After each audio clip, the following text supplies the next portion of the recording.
அதிகாரம் 41. பார்வோனின் கனவுகளும் யோசேப்பின் விளக்கமும்.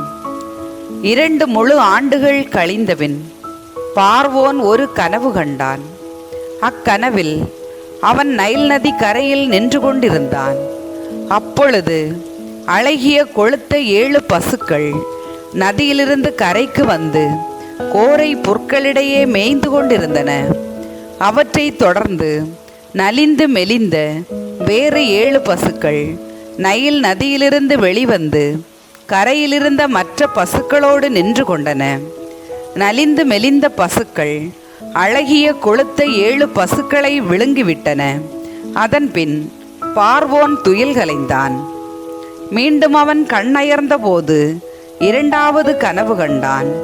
அக்கனவில் செழுமையான பொன் நிறமான 7 கதிர்கள் ஒரே தாளில் காய்த்திருந்தன. அதன்பின் கீழே காற்றினால் தீந்து போன கதிர்கள் தோன்றின.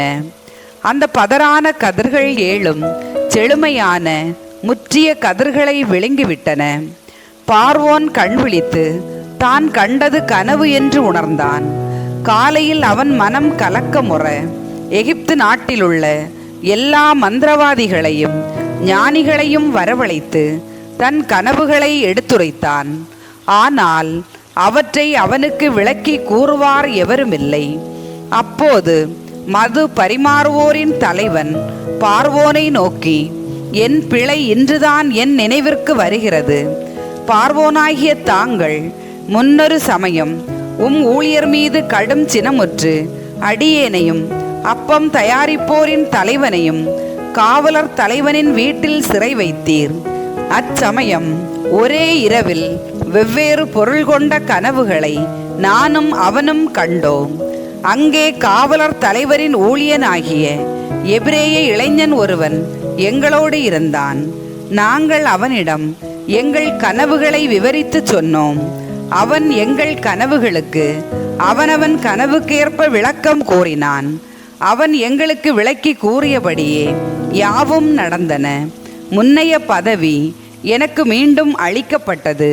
அவனோ கழுமரத்தில் ஏற்றப்பட்டான் என்றான். பார்வோன் ஆள் அனுப்பி யோசேப்பை அழைத்து வரச் செய்தான். அவர்களும் அவரை காவற் கிடங்கிலிருந்து விரைவாக வெளிக்கொணர்ந்தனர். அவர் முடி திருத்திக் கொண்டு புத்தாடை அணிந்து பார்வோன் முன்னிலைக்கு வந்தார். பார்வோன் யோசேப்பை நோக்கி, நான் கனவு கண்டேன், ஆனால் அதற்கு விளக்கம் சொல்வார் யாருமில்லை. கனவை கேட்டால் நீ தகுந்த விளக்கம் கூறுவாய் என்று உன்னை பற்றி சொல்ல கேள்விப்பட்டேன் என்றான். யோசேப்பு பார்வோனுக்கு மறுமொழியாக, நான் அல்ல, கடவுளே பார்வோனுக்கு நலமிகு மறுமொழி வழங்குவார் என்றார். அப்பொழுது பார்வோன் யோசேப்பிடம் சொன்னதாவது, என் கனவில் நைல் நதி கரையில் நான் நின்று கொண்டிருந்தேன். அப்பொழுது கொழுத்த 7 அழகிய பசுக்கள் நதியிலிருந்து வெளியேறி வந்து கோரை புற்களிடையே மேய்ந்து கொண்டிருந்தன. அவற்றிற்கு பின் வற்றிய மிகவும் நலிந்து மெலிந்த வேறு 7 பசுக்கள் கரையேறி வந்தன. அத்தகைய அருவருப்பான பசுக்களை எகிப்து நாட்டில் நான் எங்கும் எப்போதும் கண்டதில்லை. நலிந்து மெலிந்த இந்த பசுக்கள் முதலில் வந்த கொழுத்த 7 பசுக்களை விழுங்கிவிட்டன. ஆனால் இவை அவற்றை விழுங்கிய பின்னும் விழுங்கியனவாகவே தெரியவில்லை, முன்பு போலவே மெலிந்து தோன்றின. அதன்பின் நான் துயில் கலைந்தேன். மீண்டும் ஒரு கனவு கண்டேன். அதில் செழுமையான முற்றிய 7 கதிர்கள் ஒரே தாளில் தோன்ற கண்டேன். அவற்றிற்கு பின் தீந்த பதராகி கீழே காற்றினால் கருகி போன வேறு 7 கதிர்கள் வெளிவந்தன. இந்த பதரான 7 கதிர்கள் அழகிய 7 கதிர்களை விழுங்கிவிட்டன. இதை பற்றிய மந்திரவாதிகளிடம் சொன்னேன், ஆனால் எவராலும் எனக்கு பொருள் கூற முடியவில்லை. அதற்கு யோசேப்பு பார்வோனை நோக்கி, பார்வோனாகிய தாங்கள் கண்ட கனவுகள் குறிப்பன ஒன்றே. கடவுள் தாம் செய்யவிருப்பதை பார்வோனுக்கு வெளிப்படுத்தியுள்ளார். 7 நல்ல பசுக்கள் 7 ஆண்டுகளை குறிக்கும். 7 நல்ல கதிர்கள் 7 ஆண்டுகளை குறிக்கும். ஆக கனவுகள் குறிப்பன ஒன்றே. அவற்றிற்கு பின் வந்த மெலிந்த அருவருப்பான 7 பசுக்கள் 7 ஆண்டுகளை குறிக்கும். பதராகி வெப்ப காற்றினால் தீந்து போன 7 கதிர்கள் பஞ்சம் நிறைந்த 7 ஆண்டுகளை குறிக்கும். நான் பார்வோனாகிய தாங்களுக்கு சொன்னது போலவே கடவுள் தாம் செய்ய இருப்பதை பார்வோனாகிய தங்களுக்கு வெளிப்படுத்தியுள்ளார். எகிப்து நாடெங்கும் மிக வளமான 7 ஆண்டுகள் வரவிருக்கின்றன. அதன்பின் 7 ஆண்டுகள் பஞ்சம் நிலவும். அப்பொழுது எகிப்து நாட்டின் அனைத்து வளமும் மறைந்து போகும் அளவிற்கு அந்நாட்டை பஞ்சம் பாழாக்கும். நாட்டின் வளமை நினைவுக்கே வராது. வரவிருக்கும் பஞ்சம் அந்த அளவிற்கு கடுமையாயிருக்கும். இது கடவுளால் உறுதி செய்யப்பட்டுவிட்டது என்பதற்கும் அவரால் விரைவில் நிறைவேற்றப்படும் என்பதற்கும் அறிகுறியாகவே பார்வோனுக்கு கனவு 2 முறை வந்தது. எனவே பார்வோன் உடனடியாக மதிநுட்பமும் ஞானமும் செறிந்த ஒருவனை கண்டுபிடித்து எகிப்து நாட்டின் அதிகாரியாக அமர்த்த வேண்டும். மேலும் 7 வளமான ஆண்டுகளில் எகிப்து நாட்டின் விளைச்சலில் 5 பகுதியை கொள்முதல் செய்யுமாறு மேற்பார்வையாளர்களையும் பார்வோன் தொடர்ந்து நியமிக்கட்டும். வரவிருக்கும் வளமான இந்த ஆண்டுகளிலேயே தானியம் முழுவதையும் பார்வோனின் அதிகாரத்தில் அவர்கள் கொள்முதல் செய்து பின்னர் உண்ண கொடுப்பதற்கென நகர்களில் சேமித்து வைக்கட்டும். எகிப்து நாட்டில் பஞ்சம் வரவிருக்கும் 7 ஆண்டுகளில் பயன்படுத்துமாறு தானியம் இவ்வாறு சேமித்து வைக்கப்படட்டும். நாடும் பஞ்சத்தினால் அழியாதிருக்கும் என்றார்.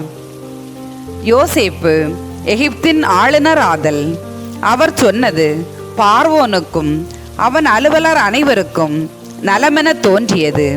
பார்வோன்தான் அலுவலர்களை நோக்கி, இறையாவி பெற்றுள்ள இவரை போல் வேறொருவரையும் நாம் காண முடியுமோ என்றான். பின்பு பார்வோன் யோசேப்பை நோக்கி, இவற்றையெல்லாம் கடவுள் ஒருவருக்கே அறிவித்துள்ளார். உம்மை விட மதிநுட்பமும் ஞானமும் செறிந்தவர் யாருமிலர். எனவே நீரே என் அரண்மனையின் பொறுப்பை ஏற்பீர். வார்த்தைக்கு என் மக்கள் எல்லாரும் அடிபணியட்டும். அரியணையில் மட்டும் நான் உமக்கு மேற்பட்டவனாய் இருப்பேன் என்றான்.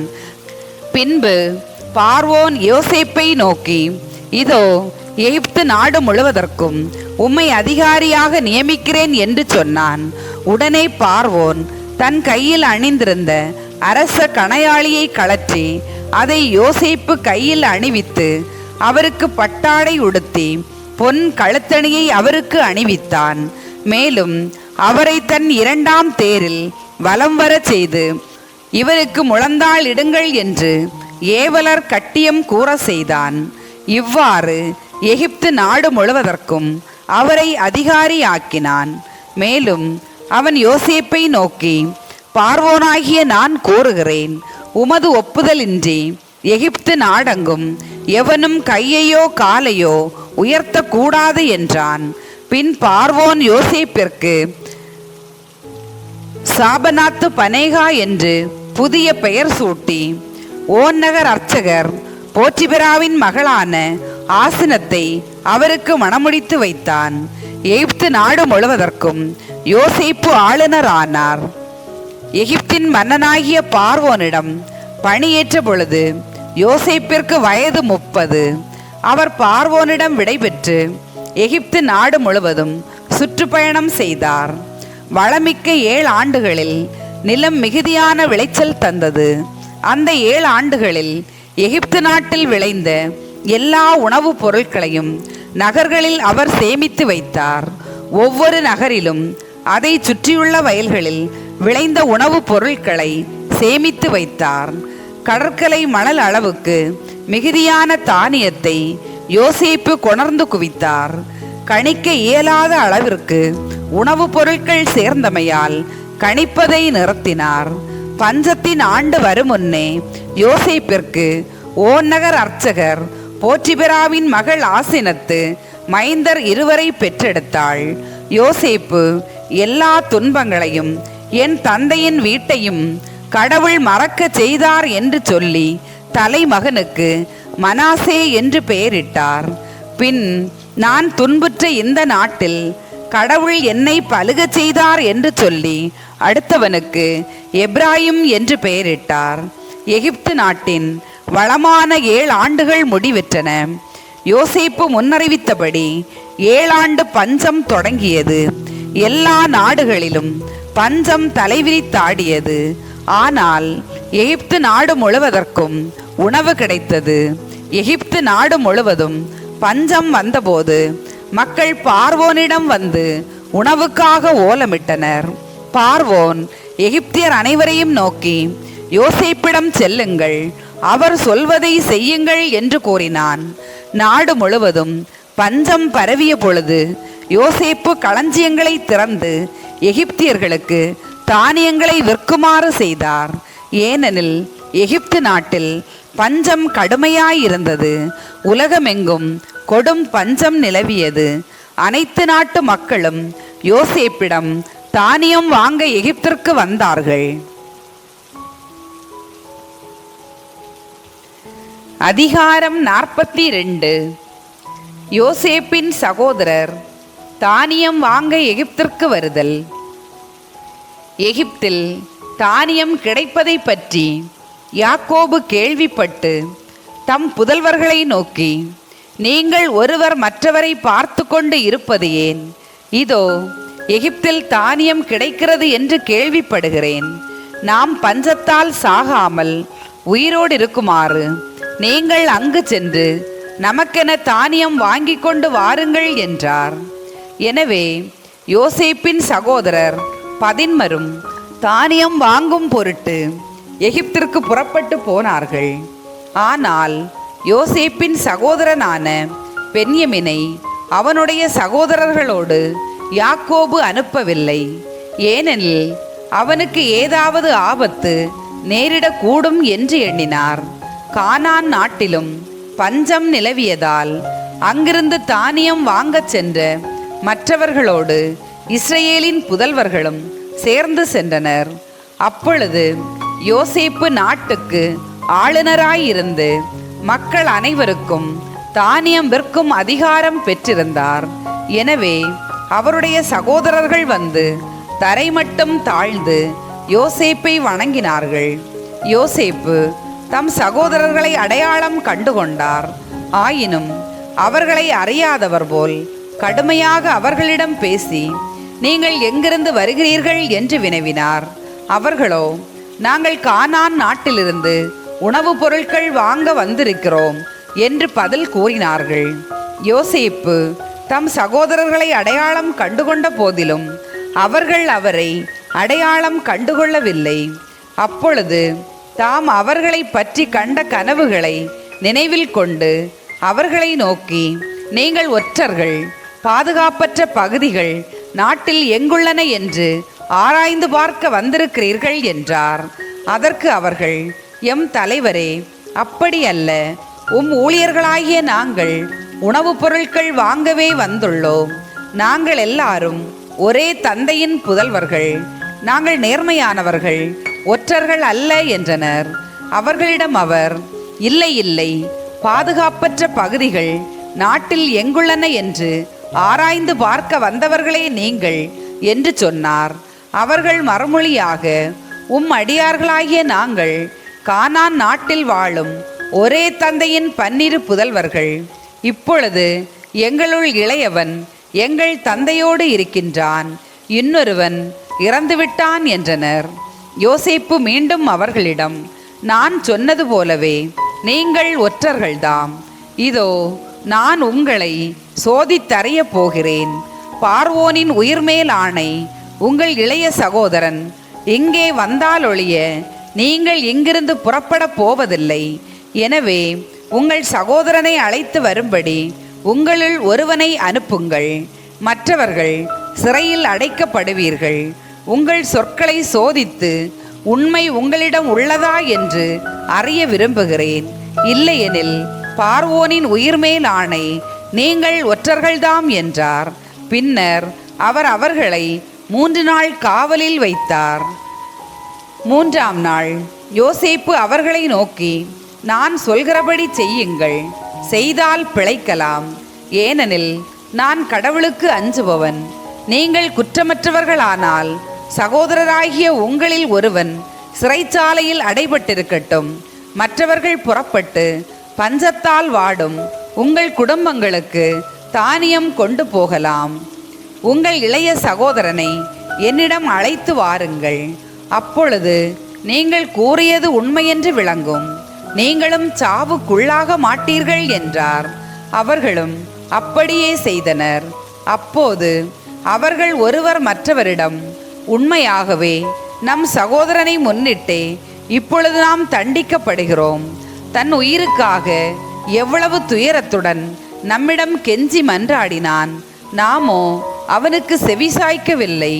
நமக்கு இத்துன்பம் ஏற்பட்டதற்கு அதுவே காரணம் என்று சொல்லிக் கொண்டனர். அப்பொழுது ரூபன் மற்றவர்களிடம், பையனுக்கு எத்தீங்கும் இழைக்காதீர்கள் என்று உங்களுக்கு நான் சொல்லவில்லையா? நீங்களோ செவி கொடுக்கவில்லை. இதோ அவனது இரத்தம் நம்மிடம் ஈடு கேட்கிறது என்றார். யோசேப்பு மொழிபெயர்ப்பாளன் மூலம் அவர்களிடம் பேசியதால் தாங்கள் சொன்னது அவருக்கு தெரியுமென்று அவர்கள் அறியவில்லை. அப்போது அவர் அவர்களிடமிருந்து ஒதுங்கி சென்று அழுதார். பின்பு திரும்பி வந்து அவர்களோடு பேசுகையில் சிமியோனை பிடித்து அவர்கள் கண்முன்பாக அவனுக்கு விலங்கிட்டார். யோசேப்பின் சகோதரர் கானானுக்கு திரும்பிச் செல்லல். பின்பு அவர்களுடைய கோணி பைகளை தானியத்தால் நிரப்பி அவனவன் பணத்தை திரும்ப அவனவன் பையிலிட்டு கட்டவும் வழிக்கு வேண்டிய உணவுப் பொருட்களை கொடுக்கவும் உத்தரவிட்டார். அப்படியே அவர்களுக்கு செய்யப்பட்டது. அவர்கள் தங்கள் கழுதைகளின் மேல் தானியத்தை ஏற்றிக்கொண்டு அங்கிருந்து புறப்பட்டார்கள். பின்பு அவர்களில் ஒருவன் சாவடியில் தன் கழுதைக்கு தீனி போடுவதற்காக தன் கோணியை திறக்கவே அதன் வாயில் தன் பணம் இருக்க கண்டான். அவன் தன் சகோதரனை நோக்கி, என் பணம் திருப்பி தரப்பட்டுள்ளது, இதோ என் கோணியில் இருக்கிறது என்றான். அவர்களோ மனக்கலக்கமுற்று நடுநடுங்கி ஒருவரோடொருவர், கடவுள் நமக்கு இப்படி செய்தது ஏன் என்றனர்.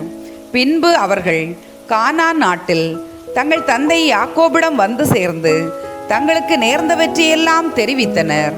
அவர்கள் கூறியது, அந்நாட்டின் தலைவர் எங்களிடம் கடுமையாக பேசினார். நாட்டை வேவு பார்க்க வந்தவர்கள் போல் எங்களை நடத்தினார். நாங்களோ அவரை பார்த்து, நாங்கள் நேர்மையானவர்கள், ஒற்றர்கள் அல்ல. நாங்கள் ஒரே தந்தைக்கு பிறந்த 12 சகோதரர். ஒருவன் இறந்து விட்டான். இளையவன் கானான் நாட்டில் இப்பொழுது எங்கள் தந்தையோடு இருக்கிறான் என்று சொன்னோம். அப்பொழுது நாட்டின் தலைவரான அந்த ஆள், நீங்கள் நேர்மையானவர்கள்தாம் என்பதை நான் அறிந்து கொள்ள உங்கள் சகோதரர்கள் ஒருவனை என்னிடம் விட்டு செல்லுங்கள். பஞ்சத்தால் வாடும் உங்கள் குடும்பங்களுக்கு வேண்டியவற்றை வாங்கி கொண்டு போங்கள். ஆனால் உங்கள் இளைய சகோதரனை என்னிடம் அழைத்து வாருங்கள். அதன் மூலம் நீங்கள் ஒற்றர்கள் அல்ல, நேர்மையானவர்கள்தான் என்று நானும் அறிந்து கொள்வேன். அதன்பின் உங்கள் சகோதரனை உங்களிடம் ஒப்படைப்பேன். பின்னர் நீங்கள் நாடெங்கும் வணிகம் செய்யலாம் என்றார். பின்பு அவர்கள் கோணி பைகளை திறந்து கொட்டிய பொழுது ஒவ்வொருவன் கோணி பையிலும் அவனவன் பணமுடிப்பு காணப்பட்டது. பணமுடிப்புகளை கண்டு அவர்களும் அவர்கள் தந்தையும் திகிலுற்றனர். தந்தை யாக்கோபு அவர்களை நோக்கி, என்னை பிள்ளையற்றவன் ஆக்கிவிட்டீர்கள். யோசேப்பு இல்லை, சிமியோனும் இல்லை, இப்பொழுது பென்யமினையும் கூட்டிக் கொண்டு போகவிருக்கிறீர்களே, எல்லாமே எனக்கு எதிராக உள்ளன என்றார். அதற்கு ரூபன் தன் தந்தையிடம், நான் அவனை உம்மிடம் திரும்பவும் கொண்டு வராவிடில் என் 2 மைந்தரையும் கொன்றுவிடுங்கள். அவனை என் கையில் ஒப்புவியுங்கள், நான் அவனை உங்களிடம் கொண்டு வந்து சேர்ப்பேன் என்றார். ஆனால் யாக்கோபு, என் மகனை உங்களோடு போக விடமாட்டேன். இவன் சகோதரன் இறந்து போனான், இவன் ஒருவனே எஞ்சி இருக்கிறான். நீங்கள் போகும் வழியில் இவனுக்கு ஏதாவது ஆபத்து நேரிட்டால் நரைத்த முடியுள்ள என்னை துயருக்குள்ளாக்கி பாதாளத்திற்குள் இறங்கச் செய்வீர்கள் என்றார். அதிகாரம் 43. நாட்டில் பஞ்சம் மிக கடுமையாயிருந்தது. எகிப்திலிருந்து வாங்கி வந்திருந்த உணவுப் பொருட்கள் தீர்ந்து விட்டன. அவர்கள் தந்தை அவர்களை நோக்கி, நீங்கள் திரும்ப போய் நமக்கு கொஞ்சம் உணவுப் பொருள் வாங்கி வாருங்கள் என்றார். அதற்கு யூதா, அந்த ஆள் உங்கள் இளைய சகோதரனை உங்களுடன் அழைத்து வராவிடில் நீங்கள் என் முகத்தில் விழிக்க வேண்டாம் என்று எங்களை கடுமையாய் எச்சரித்துள்ளார். ஆதலால் நீங்கள் எம் சகோதரனை எங்களோடு அனுப்பினால் மட்டுமே நாங்கள் அங்கு சென்று உணவுப் பொருட்களை உங்களுக்கு வாங்கி கொண்டு வருவோம். நீங்கள் அவனை அனுப்பாவிடில் நாங்கள் போக மாட்டோம். ஏனெனில் அந்த ஆள் உங்கள் சகோதரன் உங்களுடன் வராவிடில் நீங்கள் என் முகத்தில் விழிக்க வேண்டாம் என்று சொல்லிவிட்டார் என்று சொன்னார். இஸ்ரவேல் அவர்களை நோக்கி, உங்களுக்கு இன்னுமொரு சகோதரன் இருக்கிறான் என்று அம்மனிதருக்கு தெரிவித்து நீங்கள் ஏன் எனக்கு துன்பம் வருவித்தீர்கள் என்று முறையிட்டார். அவர்கள், அந்த ஆள் நம்மை பற்றியும் நம் உறவினரை பற்றியும் துருவி துருவி கேட்டார். உங்கள் தந்தை இன்னும் உயிரோடு இருக்கிறாரா? உங்களுக்கு வேறு சகோதரன் உண்டா என்று வினவினார். அவர் கேட்ட கேள்விகளுக்கு இவ்வாறு பதிலளித்தோம். உங்கள் சகோதரனை இங்கே கொண்டு வாருங்கள் என்று அவர் சொல்வார் என்று நாங்கள் அறிந்திருக்க கூடுமோ என்று மறுமொழி கூறினர். மேலும் யூதா தம் தந்தை இஸ்ரவேலை நோக்கி, எங்கள் குழந்தைகளும் நீங்களும் நாங்களும் சாகாமல் உயிரோடு இருக்க வேண்டுமானால் இளைஞனை என்னோடு அனுப்பி வையுங்கள். நாங்களும் புறப்பட்டு செல்வோம். அவனுக்கு நானே பொறுப்பாளி. அவனை பற்றிய பொறுப்பை என் கையில் விட்டுவிடுங்கள். நான் அவனை உங்களிடம் கொண்டு வந்து ஒப்புவிக்காவிடில் உங்களுக்கு முன்பாக அப்பழியை எந்நாளும் நான் சுமப்பேன். இவ்வளவு காலம் தாழ்த்தீராவிட்டால் இதற்குள் 2 முறை போய் திரும்பி வந்திருக்கலாம் என்றார். அதை கேட்டு அவர்களின் தந்தை இஸ்ரவேல் அவர்களை நோக்கி, அவ்வளவு அவசியமானால் நீங்கள் அப்படியே செய்யுங்கள். ஆனால் இந்த நாட்டின் விளைச்சலில் மிக சிறந்த சிலவற்றை உங்கள் பைகளிலே எடுத்துச் செல்லுங்கள். கொஞ்சம் தைல வகைகள், தேன், நறுமண பொருட்கள், வெள்ளை போளம், தேவதாரு கொட்டைகள், வாதுமை பருப்பு ஆகியவற்றை அம்மனிதருக்கு காணிக்கையாக கொண்டு செல்லுங்கள். மேலும் 2 மடங்கு பணத்தை கையில் எடுத்து கொள்ளுங்கள். உங்கள் கோணிப்பை வாயில் வைக்கப்பட்டிருந்த பணத்தை நீங்கள் திருப்பி கொடுத்துவிட வேண்டும். ஒருவேளை அது தவறுதலாய் நேர்ந்திருக்க கூடும். உங்கள் சகோதரனை அழைத்து கொண்டு மீண்டும் அந்த மனிதரிடம் செல்லுங்கள். அந்த மனிதர் ஏற்கனவே அங்குள்ள உங்கள் சகோதரனையும் இந்த பென்யமினையும் உங்களோடு அனுப்பி வைக்கும்படி எல்லாம் வல்ல இறைவன் உங்களுக்கு கருணை காட்டுவாராக. நானோ பிள்ளைகளை இழக்க வேண்டியிருந்தால் பிள்ளைகளை இழந்தவனாகவே இருப்பேன் என்றார். அவர்களும் மேற்குறிப்பிட்ட காணிக்கைகளையும் 2 மடங்கு பணத்தையும் கையில் எடுத்துக்கொண்டு பென்யமினுடன் எகிப்திற்கு சென்று யோசேப்பின் முன்னிலையில் வந்து நின்றனர். யோசேப்பு அவர்களையும் அவர்களுடன் பென்யமினையும் கண்டவுடன் தம் வீட்டு மேற்பார்வையாளனை நோக்கி, இம்மனிதர்களை என் வீட்டிற்கு அழைத்து செல். இவர்கள் பகலுணவை இன்று என்னோடு உண்பார்கள். கால்நடை ஒன்றை அடித்து உணவு தயார் செய் என்றார். அவனும் யோசேப்பு சொன்னபடியே அம்மனிதர்களை அவர் வீட்டிற்கு அழைத்து கொண்டு போனான். யோசேப்பின் வீட்டிற்கு அழைத்து வரப்பட்டதால் அவர்கள் அச்சமுற்றனர். ஏனெனில் முன்பு நம் கோணி பைகளில் வைக்கப்பட்ட பணத்தை முன்னிட்டே இங்கு கொண்டு வரப்பட்டுள்ளோம். நம்மை தாக்கி மடக்கி அடிமைகளாக்கி நம் கழுதைகளை கைப்பற்றி கொள்ளுமாறு இவ்வாறு கொண்டு வந்திருக்கிறார்களோ என்று நினைத்து கொண்டனர். எனவே அவர்கள் யோசேப்பின் வீட்டு வாயிற்படியிலே மேற்பார்வையாளனை அணுகி கூறியது, ஐயா, முன்பு ஒரு முறை நாங்கள் தானியம் வாங்குவதற்கு இங்கு வந்திருந்தது உண்மையே. திரும்பவும் வழியில் சாவடியில் எங்கள் கோணி பைகளை திறந்தபோது பைகளின் வாயிலே நாங்கள் கொடுத்த பணம் அப்படியே இருக்க கண்டோம். அதே அளவு திரும்பவும் கையோடு கொண்டு வந்திருக்கிறோம். மேலும் எங்களுக்கு வேண்டியவற்றை வாங்குவதற்கு வேறு பணமும் கையோடு கொண்டு வந்திருக்கிறோம். நாங்கள் முன் கொடுத்த பணத்தை எங்கள் கோணி பைகளில் வைத்தது யாரென்று அறியோம் என்றனர். அதற்கு அவன், உங்களுக்கு அமைதி உண்டாகுக, அஞ்ச வேண்டாம். உங்கள் கடவுளும் உங்கள் தந்தையின் கடவுளுமானவர் உங்கள் கோணி பைகளில் அந்த பணத்தை உங்களுக்கு புதையலாக தந்திருப்பார். உங்கள் பணம்தான் என்னிடம் வந்ததே என்று சொல்லியபின் சிமியோனை அவர்களிடம் அழைத்து வந்தான். மேலும் அந்த மனிதன் அவர்களை யோசேப்பின் வீட்டிற்கு அழைத்து சென்று அவர்களுக்கு தண்ணீர் கொடுத்தான். அவர்கள் தங்கள் பாதங்களை கழுவி கொண்டனர். பின்பு அவர்களுடைய கழுதைகளுக்கு அவன் தீனி போட்டான். நண்பகலில் யோசேப்பு வரும் நேரத்தில் அவருக்கு தருவதற்காக அவர்கள் தங்கள் காணிக்கைகளை தயார் செய்தனர். ஏனென்றால் தாங்கள் அங்கேயே உணவு அருந்தப் போவதாக கேள்விப்பட்டிருந்தனர். யோசேப்பு தம் வீட்டுக்கு வந்தார். வீட்டுக்குள் அவர்கள் கையில் கொண்டு வந்திருந்த காணிக்கைகளை அவர் முன் வைத்து தரை மட்டும் தாழ்ந்து வணங்கினர். அவரோ அவர்களிடம் நலம் விசாரித்தபின், நீங்கள் என்னிடம் சொல்லி இருந்த முதிர் வயதான உங்கள் தந்தை நலமாய் இருக்கிறாரா, இன்னும் உயிரோடு இருக்கிறாரா என்று விசாரித்தார். அவர்கள், உங்கள் ஊழியராகிய எங்கள் தந்தை நலமுடன் இருக்கிறார், இன்னும் உயிரோடு இருக்கிறார் என்று பதில் கூறி தரை மட்டும் தாழ்ந்து வணங்கினர். யோசேப்பு கண்களை உயர்த்தி தம் சகோதரனும் தம் தாயின் மகனுமான பென்யமினை பார்த்து, நீங்கள் என்னிடம் சொல்லியிருந்த உங்கள் இளைய சகோதரன் இவன்தானோ என்று கேட்டபின், மகனே, கடவுள் உனக்கு அருள் புரிவாராக என்றார். யோசேப்பு தம் சகோதரனை கண்டதும் மனம் நெகிழ்ந்து அழுவதற்கு ஓரிடம் தேடினார். உடனே தம் உள்ளறைக்குள் விரைந்து சென்று கண்ணீர் விட்டார். பின்பு முகத்தை கழுவியபின் வெளியே வந்தார். தம்மை அடக்கி கொண்டு உணவு பரிமாறுங்கள் என்றார்.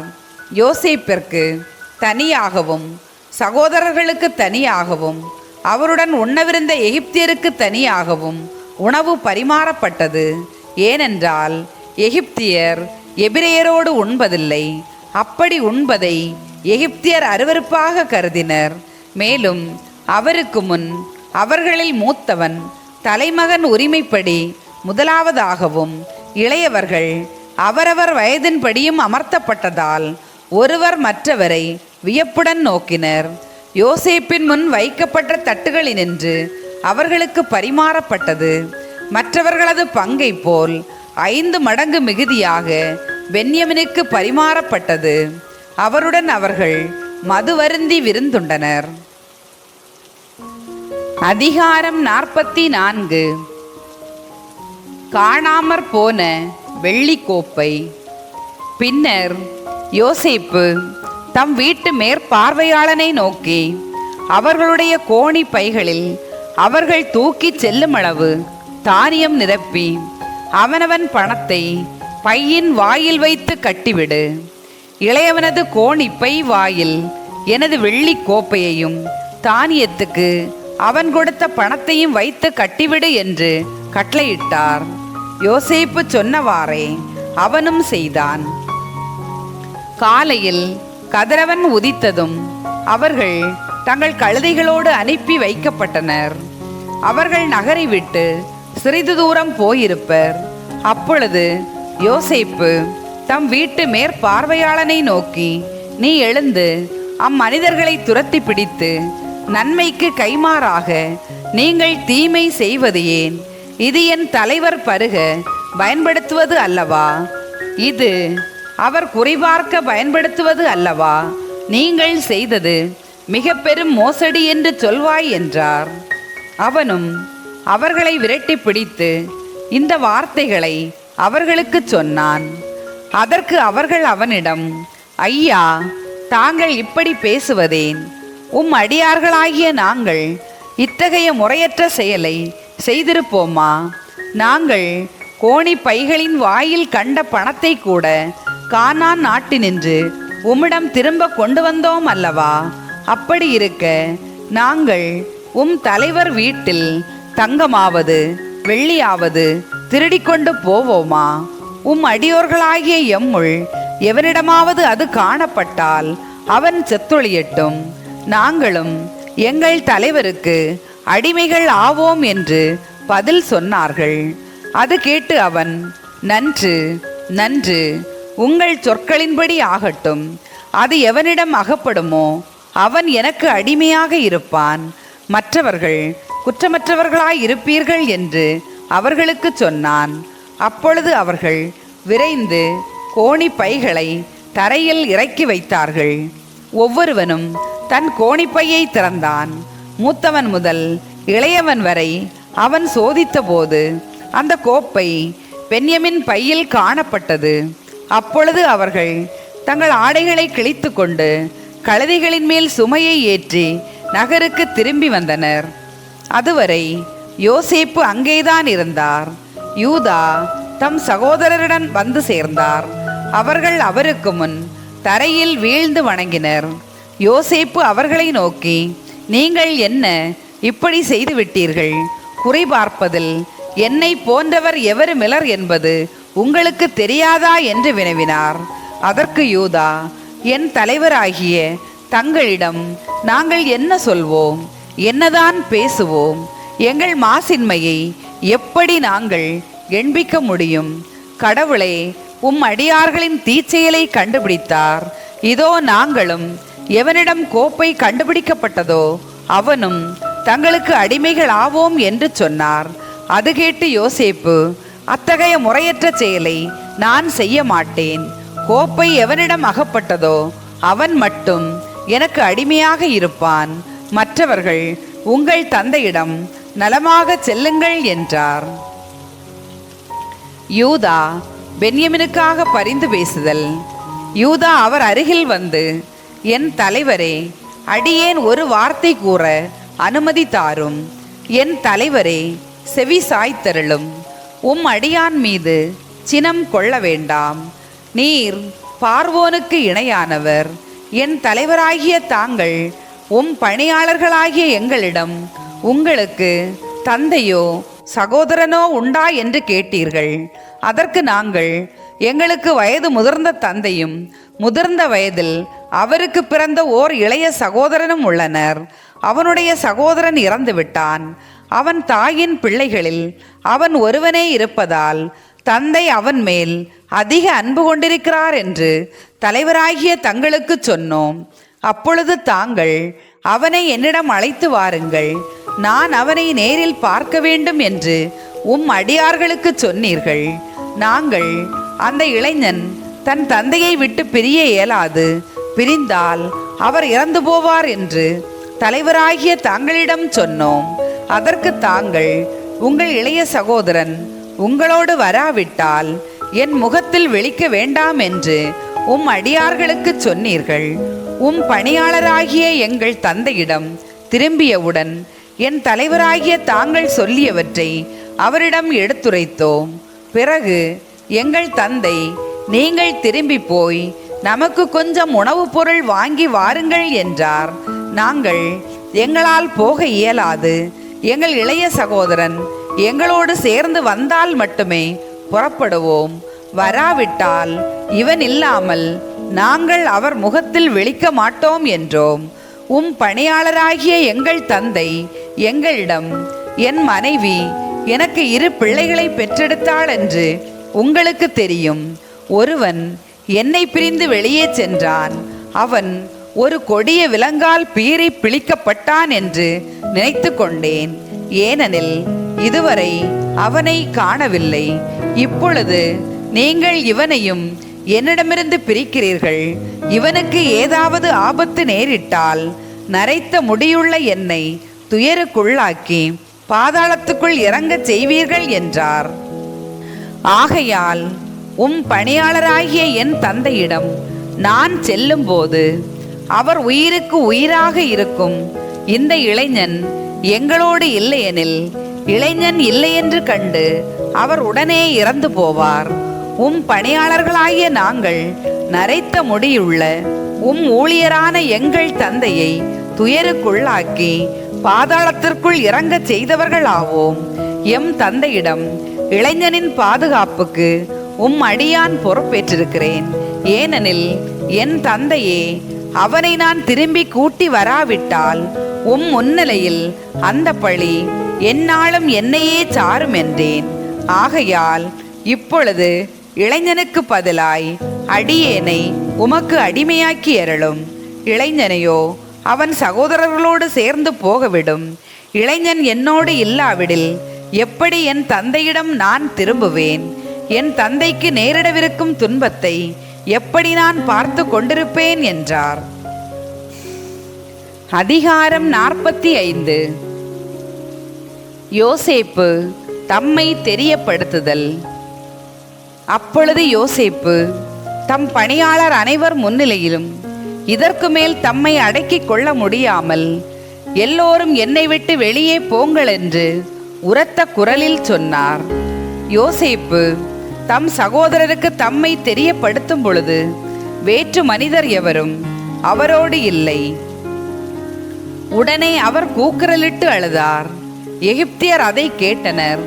பார்வோன் வீட்டாரும் அதை பற்றி கேள்விப்பட்டனர். பின்பு அவர் தம் சகோதரர்களை நோக்கி, நான் தான் யோசேப்பு, என் தந்தை இன்னும் உயிரோடு இருக்கிறாரா என்று கேட்டார். ஆனால் அவரை பார்த்து அவர் சகோதரர்கள் திகிலடைந்ததால் அவர்களால் பதில் சொல்ல முடியவில்லை.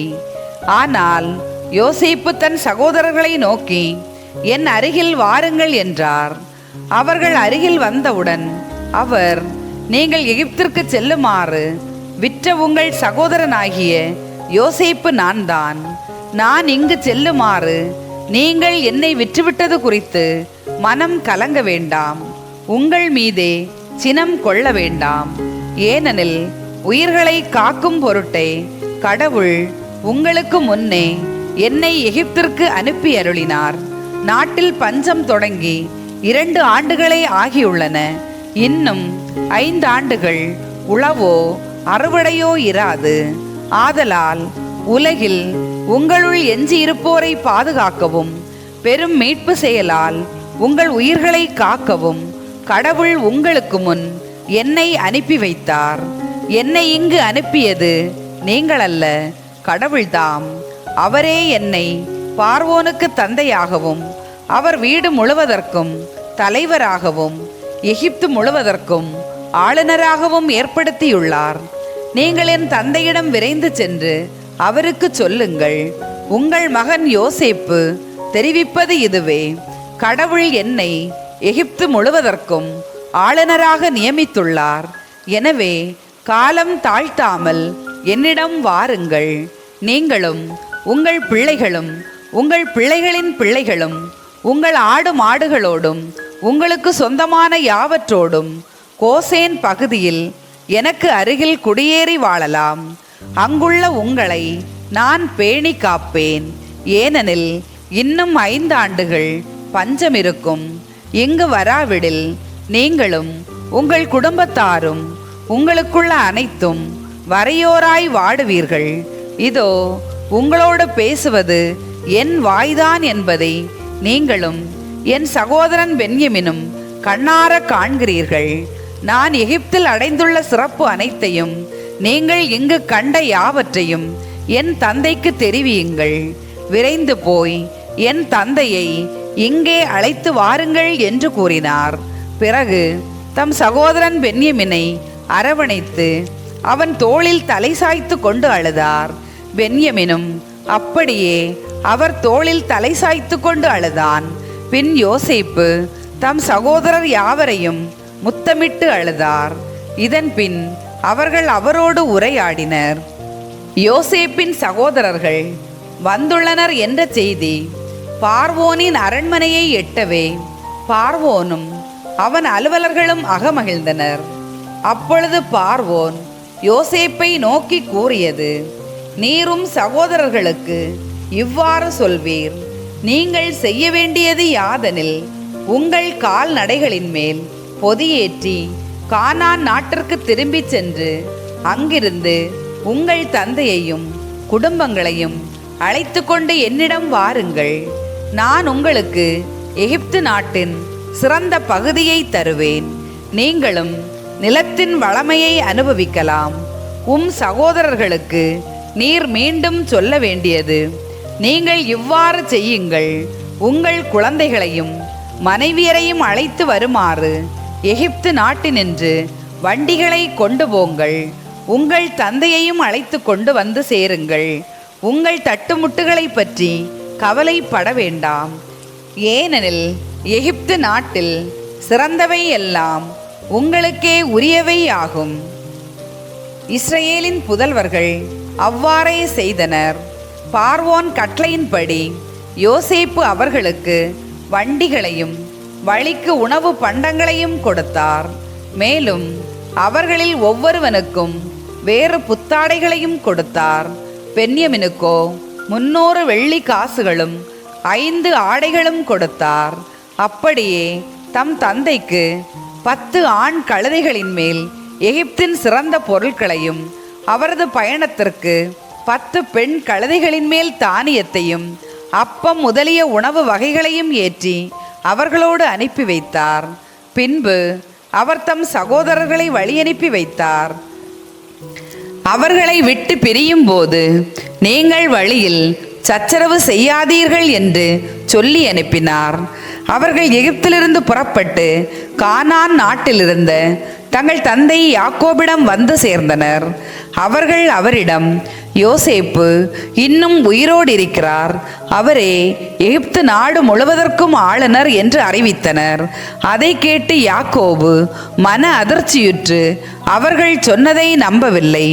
ஆனால் யோசேப்பு அவர்களுக்கு சொன்ன யாவற்றையும் அவருக்கு அவர்கள் சொன்னதை கேட்டும், யோசேப்பு அவரை அழைத்து வர அனுப்பியிருந்த வண்டிகளை கண்டும் அவர்கள் தந்தை யாக்கோபு புத்துயிர் பெற்றவரானார். இறுதியில் இஸ்ரவேல், என் மகன் யோசேப்பு இன்னும் உயிரோடு இருப்பது ஒன்றே போதும், நான் இறக்குமுன் சென்று அவனை காண்பேன் என்றார்.